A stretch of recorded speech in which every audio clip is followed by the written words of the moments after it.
తెలుగు వారి #1 choice Telugu matrimony.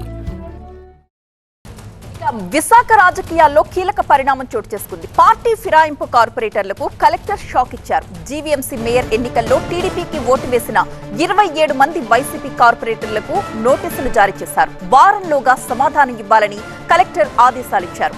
GVMC mayor ఎన్నికల్లో YCP whip జారీ చేయగా దానికి వ్యతిరేకంగా 27 మంది కార్పొరేటర్స్ ఓటు వేశారు. దాంతో పార్టీ ఫిరాయించిన కార్పొరేటర్లపై అనర్హత వేటు వేయాలని అప్పట్లో కలెక్టర్ కి ఫిర్యాదు చేశారు. ఈ క్రమంలోనే 27 మంది పార్టీ ఫిరాయింపు కార్పొరేటర్లకు విశాఖ కలెక్టర్ నోటీసులు ఇవ్వడం ఆసక్తికరంగా మారింది.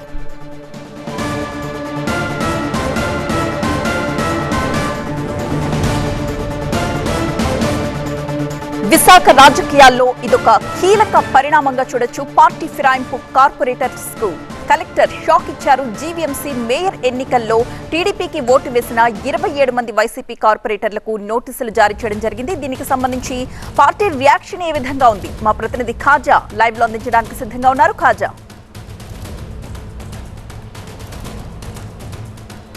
ఖచ్చితంగా జీవీఎంసీ రాజకీయాల్లో మరో కీలక పరిణామంగా చెప్పుకోవచ్చు. ఎందుకంటే ఏప్రిల్ 19వ తేదీన మేయర్పై అవిశ్వాస తీర్మానానికి వైసీపీ విప్కు ధిక్కరించి 27 మంది వైసీపీ కార్పొరేటర్లు వ్యతిరేకంగా వాళ్ళకి కూటమికి అనుకూలంగా మేయర్కి అనుకూలంగా ఓటు వేశారు. దీంతో ఒకసారిగా రాజకీయాల్లో మరింత ఆసక్తికర పరిణామాలు చోటు చేసుకున్నాయి. ఎందుకంటే ఆ రోజు ఆ మేయర్పై అవిశ్వాసం కూటమి తరపున అభ్యర్థి నెగ్గిన తర్వాత వైసీపీ అప్పటికే విప్ జారీ చేసింది. ఎవరు కూడా అవిశ్వాస తీర్మానానికి వెళ్ళకూడదు, వెళ్ళినా సరే అనుకూలంగా అంటే కూటమి అభ్యర్థికి అనుకూలంగా ఓటు వేయకూడదని అప్పటికే విప్ జారీ చేసింది. రాష్ట్ర ప్రధాన కార్యదర్శి విప్గా ఉన్న తెనాలి విజయ్ కుమార్ ఆ విప్ను జారీ చేశారు. అయితే అయినప్పటికీ కూడా 27 మంది సభ్యులు వైసీపీ బీఫామ్తో గెలిచిన కార్పొరేటర్లు ఆ రోజు వెళ్ళి అవిశ్వాస తీర్మానానికి అనుకూలంగా ఆ ఓటు వేశారన్న విషయం తెలుసుకొని మళ్ళీ ఆ వైసీపీ విప్ ఎవరైతే తెనాలి విజయ్ కుమార్ ఉన్నారో ఆయన ఎన్నికల అధికారికి కలిశారో తర్వాత వారి నుంచి సరైన రెస్పాన్స్ లేదు.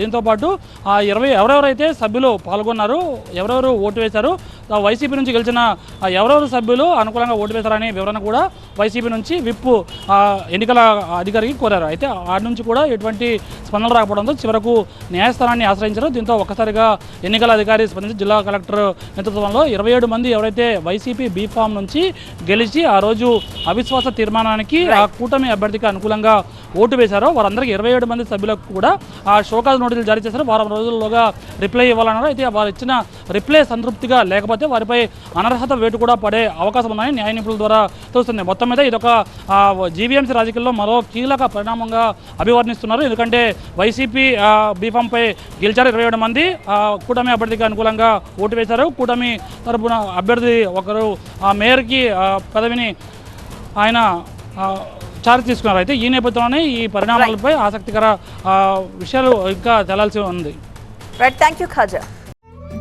తెలుగు వారి #1 చాయిస్ తెలుగు మ్యాట్రిమోనీ.